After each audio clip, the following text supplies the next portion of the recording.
In this video, I am going to be predicting every single game for week 1 of the NFL season. Ladies and gentlemen, welcome back to another video on the channel today. I think I want to try to post these videos on Saturday mornings, and the video is exactly what it sounds like. I'm going to go through each game, I'm going to give my score predictions, I'm going to let you know who I think wins, and maybe even some key players to watch out for. Now, for those of you who are new to the channel, please don't forget to subscribe. We are on the road to 1,000. And let's go ahead and get started with the second game of the week. Hey guys, but before I get started though, peep the new Jalen Hurts jersey.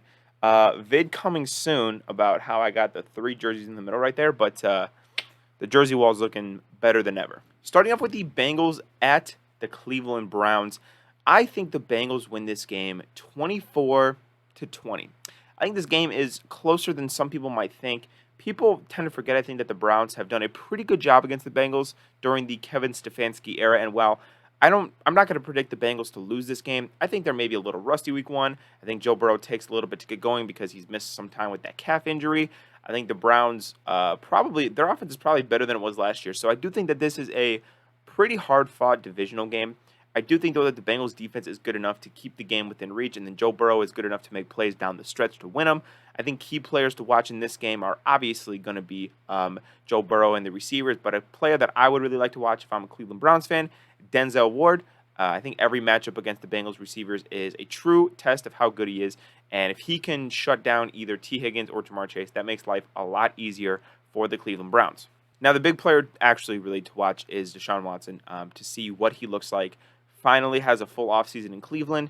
Is he the guy that he was in Houston? Is he kind of what he was last year? Is he a mix of both?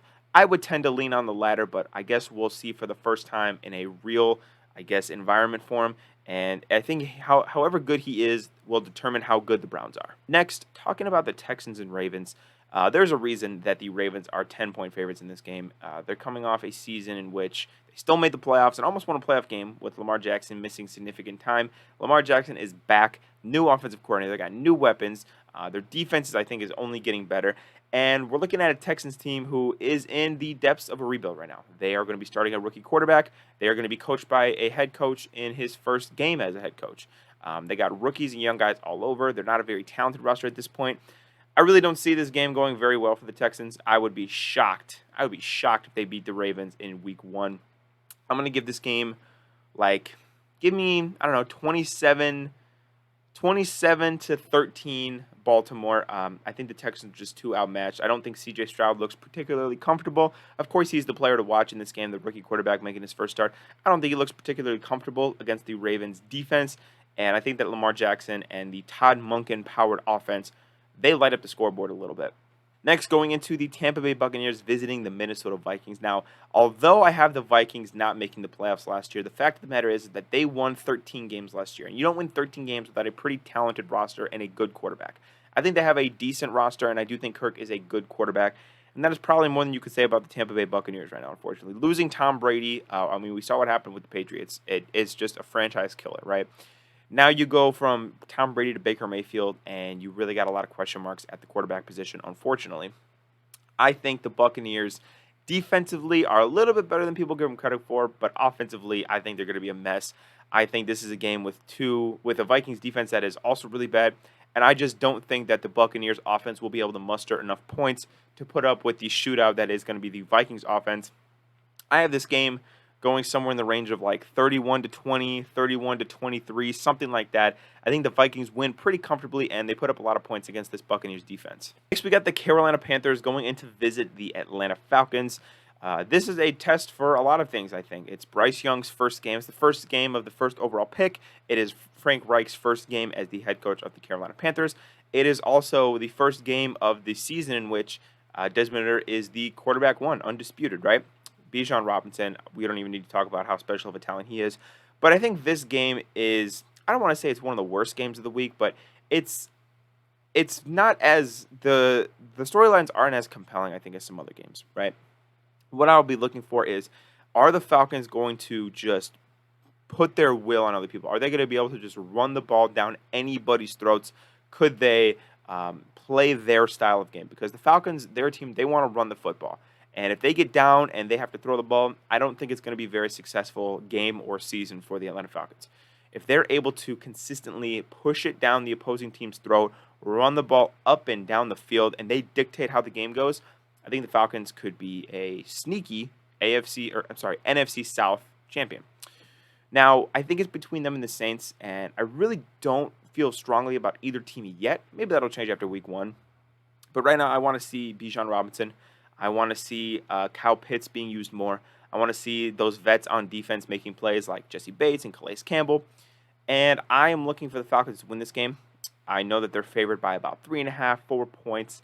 I think that this is a non-exciting, kind of low-scoring game. I'm going to go 20-14, and I'm going to give it to the Falcons. The next game, we have the Arizona Cardinals visiting the Washington Commanders. And in pretty much every single game this year, the Arizona Cardinals will be the underdogs, and that is no exception against a, I would say, subpar Washington team. For Washington to have a 7-point betting favorite on your team, you have to be pretty bad. And the Cardinals are pretty bad. They've announced Josh Dobbs as their starting quarterback, who they just traded for a few weeks ago. And honestly, the Cardinals really have nothing to look forward to this year until the draft. Their defense is really, really bad. I mean, there's just not a lot of talent on that team at all. Jonathan Gannon, again, rookie head coach in his first game. They're going to be without Kyler Murray for the foreseeable future. And really, they're relying on James Conner to just carry their offense for a whole half a season of football. And as much as I like James Conner, I don't think that's the case. So, moving on to Washington. This is the first game of Eric Bieniemy as the offensive coordinator for Washington. And to be completely honest with you, I think that he is going to reinvent the Washington offense that has had quarterback problems for many years. I don't think that he's to the caliber of Andy Reid, obviously, but I think Eric Bieniemy is a good offensive coordinator. He's going to be a good play caller, and he's going to bring a lot of those schematic adjustments from Kansas City that he was running for a few years. Sam Howell is the player to watch here. You know, QB1 in Washington now. I have high hopes for him, and truthfully, I think that Washington will take pretty good control of this game. It's a little rich to bet on it, but I honestly would pick them to win by a touchdown. I'm going to go Washington like 28, Arizona probably 17. I really don't think this is a competitive football game, and I think Washington kind of cruises to a victory. Another divisional matchup, we got the Jacksonville Jaguars going in to visit the Indianapolis Colts. I expect the Jaguars to dominate this game. I personally have the Jaguars as the #1 seed in the AFC. I have them winning 14 games this year, and if you're going to win 14 games, you got to beat teams like the Colts. It's no disrespect to the Colts. You got to beat them. We are going up against Anthony Richardson in his first NFL start, a guy who is talented, yes, but seen as very, very raw. I don't think Anthony Richardson will really figure it out until at the earliest, like halfway through the year. The Jaguars have a refreshed Trevor Lawrence, a refreshed Doug Peterson, Travis Etienne. They're bringing the band back together. They got all the guys from last year and more. Now they have Calvin Ridley. They got Anton Harrison. They got better in this offseason. Where the Colts, I don't necessarily think they got much better right away. We all know what's going on with Jonathan Taylor, and there are some other Colts players that I think are a little bit iffy. I expect the Jaguars to handle this team, pretty well. I'm going to say it's going to be something in the vein of like 30-17. I think the Jaguars put up a 30-burger on this Colts defense. Next, we have the San Francisco 49ers flying all the way across country to visit the Pittsburgh Steelers in Week 1. Now, I made a betting video a few days ago that you guys hopefully saw. And in that video, I did put money on the fact that I thought the Pittsburgh Steelers would win this game. That was before Nick Bosa signed his massive extension. And I do think that changes the tide just enough to favor the 49ers because now both teams have a dominant game-changing edge rusher. And removing those two guys from the equation, I think the Niners are a better team overall. I do think it is going to be a hard game for San Francisco, having to fly all the way across the country in Pittsburgh. And Nick Bosa especially, I think, is going to be a little bit rusty. He's missed the whole offseason, but it's Nick Bosa. He'll figure it out. What I do think is that the Steelers probably won't be able to run the ball very well. That's something that Matt mentioned in the video. The Steelers are probably not going to be able to run the ball well. So it'll be in the hands of Kenny Pickett to win against one of the best defenses in the NFL last year. And the more that I think about that, the more that I just don't like it very much. I'm not huge on Brock Purdy, but Brock Purdy has a significantly better supporting cast with a massively, significantly better play caller. And truthfully, I got to have to give this one to the 49ers. I think it's close. I think the Steelers fight tooth and nail, but I think the 49ers are just too good. I'll probably have to go 28-24, something in that vein, like a 3 or 4 point win. But I think the 49ers win by like half a touchdown, basically. Moving on to the Titans and the Saints. Titans are going to New Orleans to go visit. And honestly, this is a game where I kind of feel the least confident in anything. I really don't know what I think about either one of these teams. I totally stayed away from this game betting wise. I totally stayed away from it. I have no idea what I think. The Titans are a team that I see a lot of question marks. I really do. I see a lot of people wondering about the quarterback situation, and myself included. Is it Ryan Tannehill? Is Malik Willis going to get a shot? Is, Will Levis? I'll drop my pen. Is Will Levis going to get a shot? I don't know. I also wonder how much longer we have of dominant Derrick Henry football and how much production Mike Vrabel can squeeze out of that defense. On the flip side for the Saints, I know that I don't like their head coach, Dennis Allen, but they do have a new quarterback in Derek Carr, who is the best quarterback they've had since Drew Brees, which is pretty much just Andy Dalton and Jameis Winston. He's better than both those guys. They have, I think, a really good group of receivers, assuming Michael Thomas can stay healthy. They'll be without Alvin Kamara for a while, but I think that defense is getting a little bit older and it's getting a little bit less productive. And shit, man, honestly, this is a coin flip game. You could really convince me either way. You could tell me that Derrick Henry has a great game. And honestly, that's probably what I would lean right now. I would say the Titans win this game. It's like a sludge fest. It is not lighting up the scoreboard. I would bet the under on this game. I would probably go 21-17. 21-17 Titans. I'll roll with that. Next, we got the Las Vegas Raiders going to visit the Denver Broncos. Matt made a great point. The last time that Jimmy Garoppolo was in Denver, he ran out of the back of his own end zone and threw a pick six on the same play. So, needless to say, I'm taking the Broncos. Well, you should anyways. Broncos are 4-point favorites, and I think that that's probably a little bit generous to the Raiders. The Broncos, I think, have the biggest head coaching upgrade in recent memory, unless you consider our Urban Meyer to Doug Peterson, in recent memory. And we know Sean Payton is a good coach. We know this. And we know that Russell Wilson is a good quarterback. What we don't know is if they can blend together, if they can mesh together, work together, and become a cohesive unit. Because Nathaniel Hackett and Russell Wilson could not do that. If the Broncos can be stable offensively, I think their defense will win them some games. This is a game that I think is going to be dominated by the Denver Broncos defense. Patrick Surtain and Devontae Adams is the key matchup to watch in this game. I'm going to love watching those guys go head-to-head the entire 60 minutes. And I think the Broncos offense is way too much to handle for this shitty Raiders defense, who will now be without Chandler Jones because whatever the hell's going on with that. But I am going to take the Broncos to win. I'll take them to win pretty easily. I'll go something like 28-14. I think the Broncos win. Russell Wilson, I think, has a nice bounce back after a not-so-good last season. All right, now talking about the reigning NFC champion Philadelphia Eagles going to New England to visit. Now, it is not often that it is an easy trip when a quarterback goes to visit New England and play against Bill Belichick. However, I think the Patriots are completely outmanned against the Eagles. Roster, man-to-man, rack-to-rack, whatever you want to say, the Eagles are better across the board. I don't think there is a position group, minus maybe corner, if Christian Gonzalez is him, maybe corner. I don't think there is a position group that the Patriots have an edge over the Eagles in. Quarterback, massive edge for the Eagles. Receivers, massive edge. Defensive line, offensive line, massive edge. And the Eagles, they're going to dominate the trenches. They are going to have receivers get wide open. Jalen Hurts is going to be great. I don't think they have athletes on defense to stop Jalen Hurts from running around. This, to me, is going to get ugly in New England. I do think Belichick will scheme up as good of a system to stop Jalen Hurts as possible. But at the end of the day, you have the Eagles roster versus the Patriots roster. That's really all you need to know. I'm going to take the Eagles. I don't think they put up too many points. I'm going to take them 27-20. I think they beat the Patriots by a touchdown. Next, we have the Los Angeles Rams flying into Seattle to play my Seahawks. Now, this game would be a lot more interesting if Cooper Kupp was playing. Unfortunately, he is not for the Rams, and I've said this all offseason. The Rams have about 3 good players: Stafford, Kupp, and Aaron Donald.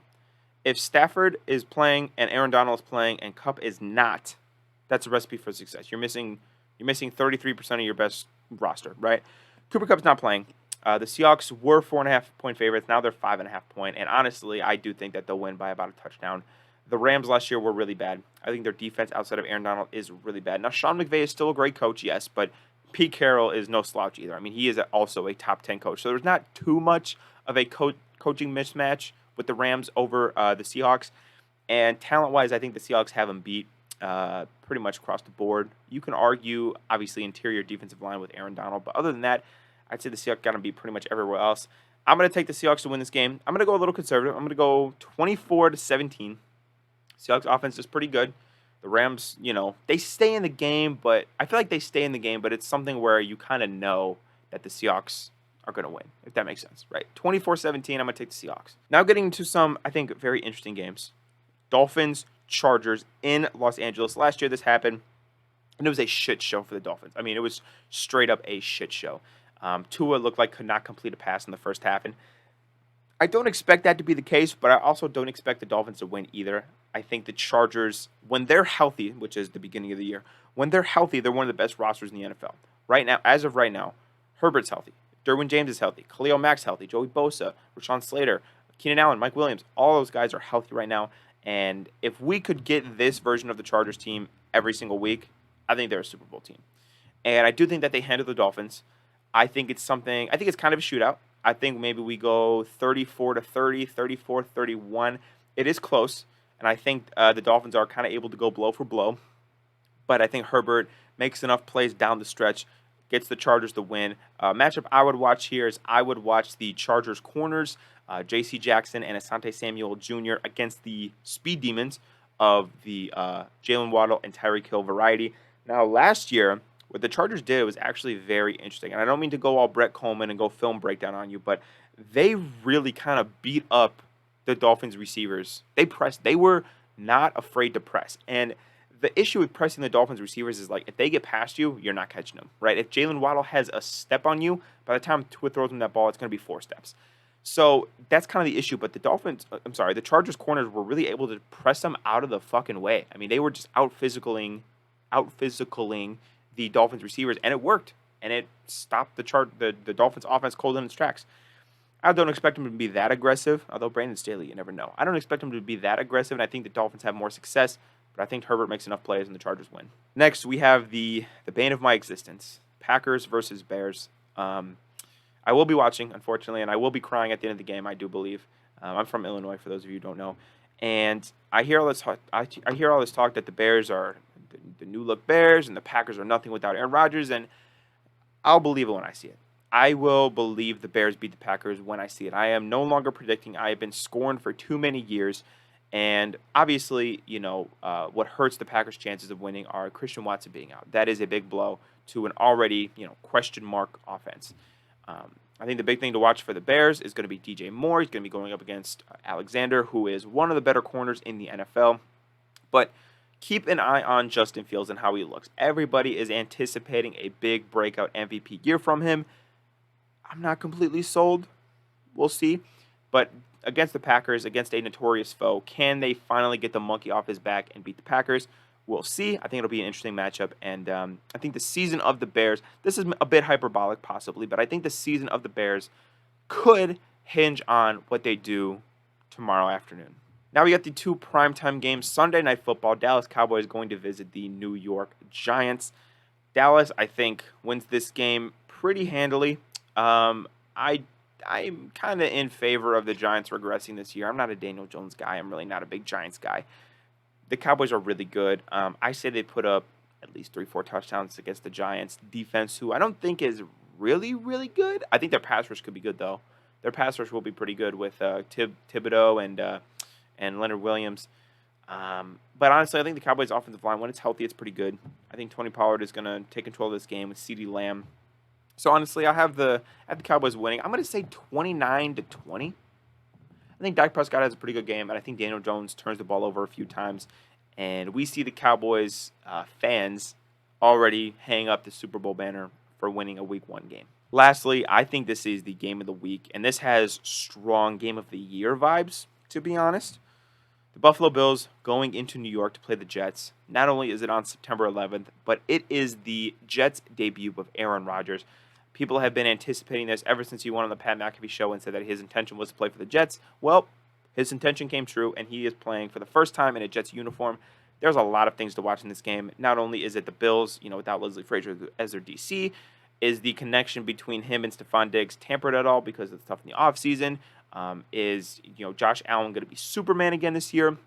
on the Jets side, can that defense stay consistent and put the clamps on Josh Allen? I mean, they did that last year. They were pretty good against Josh Allen. Is Aaron Rodgers the guy? Can Garrett Wilson take that next step? How healthy is Breece Hall? There's a lot of good storylines in this game, and I think that it is going to be an absolute treat to get this game on primetime Monday night. I'm very excited. I would still lean for the Bills to win, to be completely honest with you, but it's close. I'd give you 27-24. 27-24 Bills. They win the game. Josh Allen is a little too much. And the Jets, they get close, but they're not there just yet. So that is my prediction on every single Week 1 game. Let me know if you agree with me or not in the comments down below. And I'll talk to you guys in tomorrow's video. Peace out.